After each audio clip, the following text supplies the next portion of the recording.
Hey there, Bob from Oregon's Constant Gardener. Welcome to the OCGFAM show to you, my YouTube buddies. What's going on?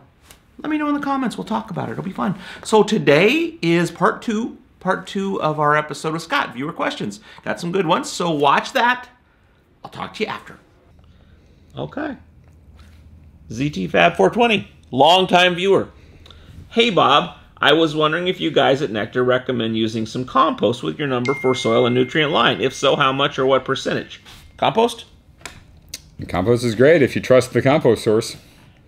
That's the thing. We used to use compost, and then we lost our source of compost, and then it's really hard for us to find a good source of compost. It's also somewhat sketchy to make it yourself, isn't it? I mean, it's a process. Temperatures and all that stuff. Well, the guys that are making it right are making it right. I mean, when you see these giant operations that are windrowing, they're on cement, they're doing the temperature gauges, they're turning it 6 times a week, there's your good compost source. The downfall is they want a premium for their compost, which they should get because it's a lot of labor to make that.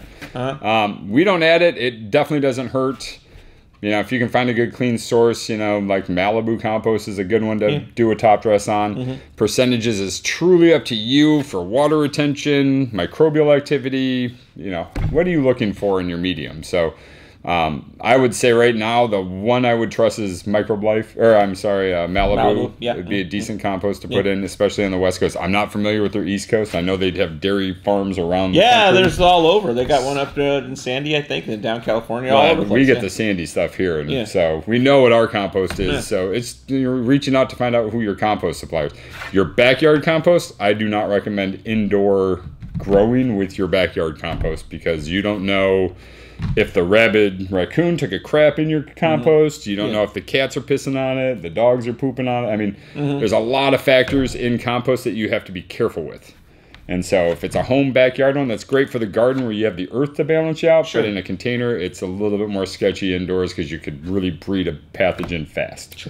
So. And you may have had that stuff out there for years, but then something wandered by. Oh, it takes yesterday. One rat to die in there with rabies, and you got something going on. That's not good. So, Okay. Sounds Unless you're like an amazing composter and you're out there windrowing that and flipping it 3 times a day and temperature, the whole thing. Then if you trust your compost and you know what you're doing, then feel free. Yeah. 90% of us should not. I won't use my compost indoors, and I know what I'm doing, and I don't do it right. I know I'm doing this right. I know how to do it right. Yep. I do the pallet to pallet flipping.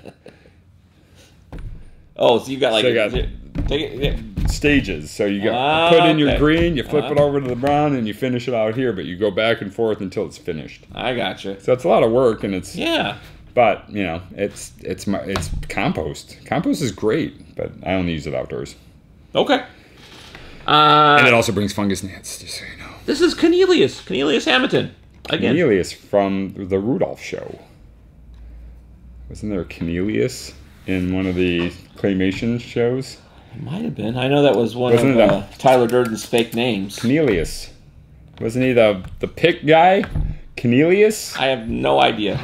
All right, what's his question? Look at that. Hey, Frank says it breaks up into sulfur dioxide, which combines with water to make sulfuric acid and probably hydrochloric acid from the chloride in solution. So no! Lots of nasty gases produced in sulfur dioxide and stinky. So you may not want to use that. This is back to the chloramines question. So probably not, no. Frank did a little research on the bonds. I mean, at the rate you're probably using it, it's probably not as extreme as this, but that's what that's the potential Frank goes hard. Product. Frank, he's a big reaction scientist. So yeah. But I think the dechlorinator from Microbife is pretty good stuff. I think it's the same. Chloramine, yeah. Oh, well, and it just turns it into kind of a salt.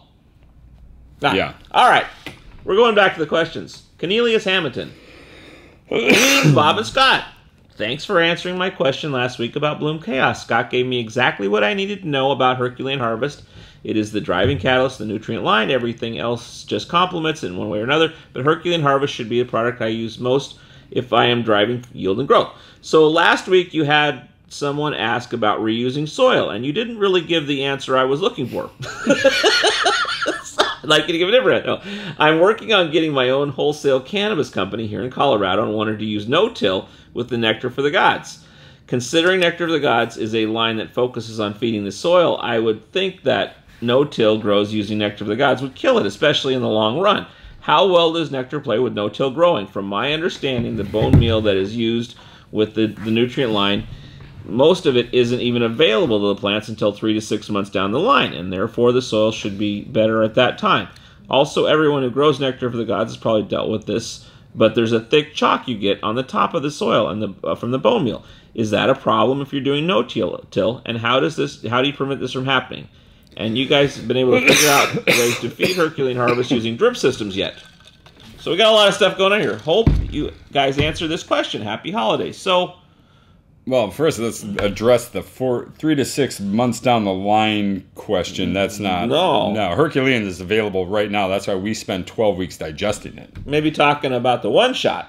Because the one-shot's a slow release, but that's one shot. But even that, but like the bone meal we put in our potting soil is indeed like a 4 to 6 months before it starts breaking down, like potting where soil. It's available. But that's bone meal. Yeah, not the the liquid is literally ready the second you water it. It's that's why when you flush, you see a reaction in 24 hours. It's like, holy crap, look what happened.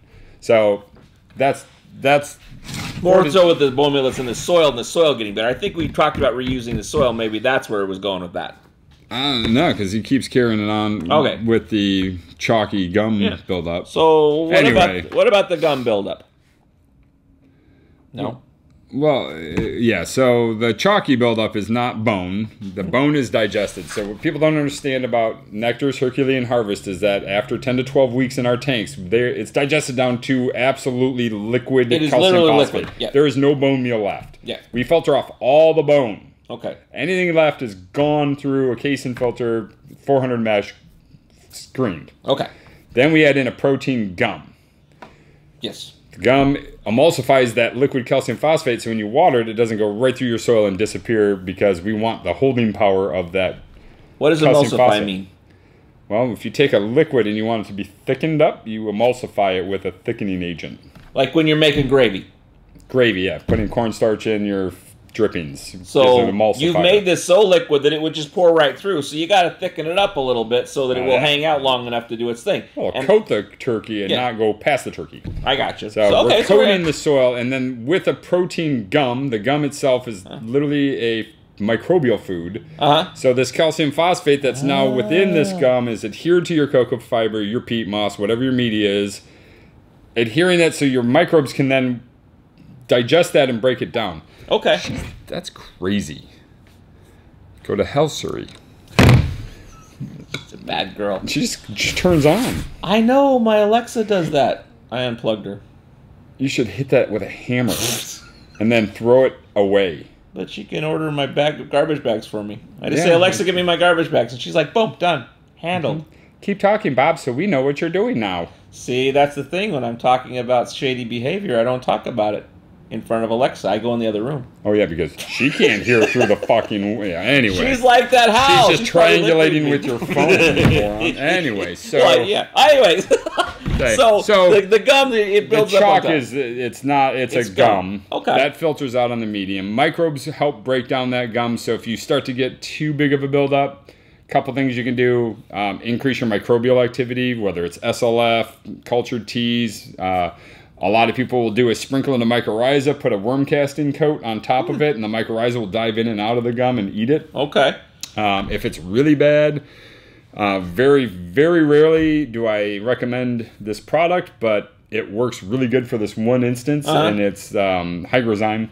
Oh. Hygrozyme is an enzyme. It's not messing around. Well, it's wood stripper. I mean, that stuff goes in, it digests anything that is organic matter. It's non-selective, so it will put harm in your microbial. Okay. So you start over. But it will completely loosen up the soil on one dose, and then you can put it back away for the rest of the crop, and then go back to re-inoculating with all your cultured teas and all your SLF. Get the microbes back in there living, and then you should be able to cycle out without a problem. So when we're talking no-till, though, I think some people don't touch it, but you could probably go in there and kind of just break it up a little bit. Yeah, so like micro-till is kind of what you... I mean, if you really don't want to, just use hygrozyme, and that's no-till. You won't ever touch the soil. You literally just put in the enzyme, it digests it, then re-inoculate with all your microbes in a day or two. I would assume people doing no-till, it's almost always outside. They're doing outdoors with No, a lot of these guys think they're doing indoor no-till too. But not an issue using the Nectar with the... No, we have a lot of farms that do, you know, strong built soils with once or twice a week of topping it off with some of our liquid products to enhance their finished product. So it's very common. Our line isn't designed to kill microbes. It's designed to feed microbes. So anything that isn't feeding the plant is feeding the microbial field. So it is designed for no-till or speed feed or however you want to look at it. It's harmless to the microbial field in your soil.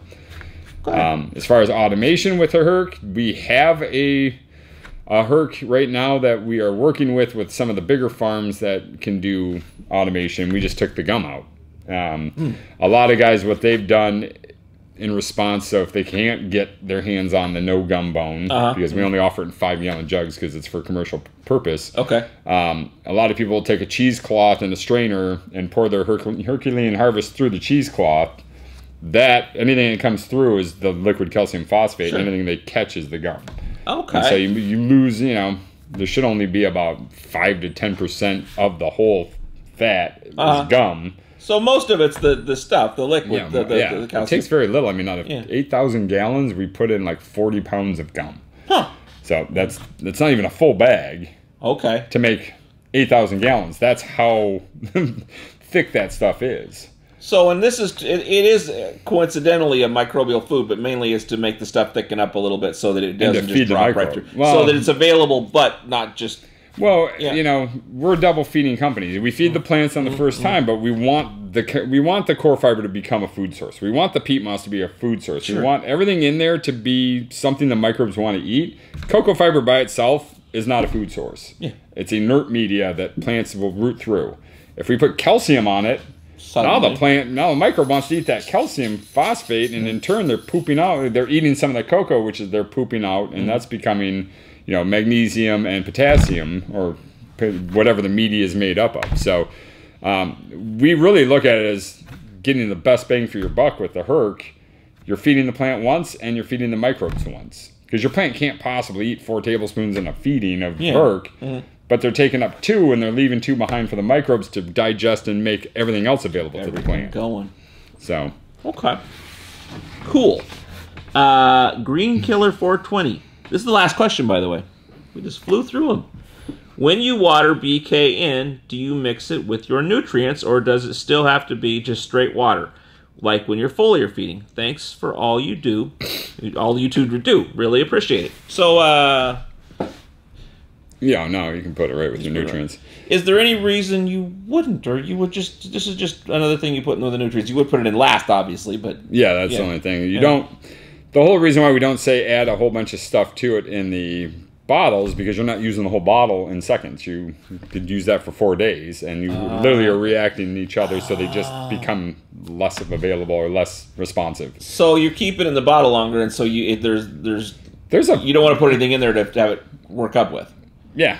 Yep. But when you're watering it in, you're watering it in. You're not putting all the food in, you add the chaos last, pH it, and then feed it, and then all that reaction is happening in the root zone.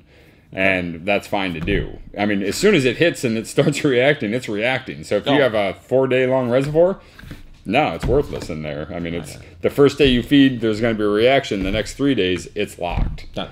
So it's you definitely can add it with your nutrition when you water it in. Okay. I think that's that. That is that. Merry Christmas. That, and this guy's name is Yukon Cornelius. Yukon Cornelius. Yeah. He looks like one of those guys that skates on the butter. We even sang a song from this show, Silver and Gold. The Silver and Gold song! This is the Cornelius guy. I've never watched this show. I just was playing along when we sang the song. I'd never heard it before. Holy crap, that was a $60 statue. That's now discontinued. Can't even get it for that. $58.95. Merry Christmas. Okay, that was fun. We sure appreciate Scott doing that. I hope you found that entertaining and informative. I think that's the show for today. So that's the show for the week. Boy, time's just flying by. Monday and Tuesday holidays, I'll still stop by and say hey, but we probably won't have any official shows. Wednesday, special guest. Thursday, special guest. Friday, Don't know what we're doing. And then we got our New Year weekend. Boy, the year just flew by. I had a good time. I hope you did too. We'll keep going, and we'll take it up a notch in the new year. I love you. I'll see you on Monday. For more information about anything on today's show, go to our website, OCGFAM.com. And if you buy anything while you're there, use the code FAM20. It's going to save you 20%, and it's a lot of fun. The OCG Fam Show. It's pretty good. It happens every day. It's the OCG Fam Show. See you on Monday.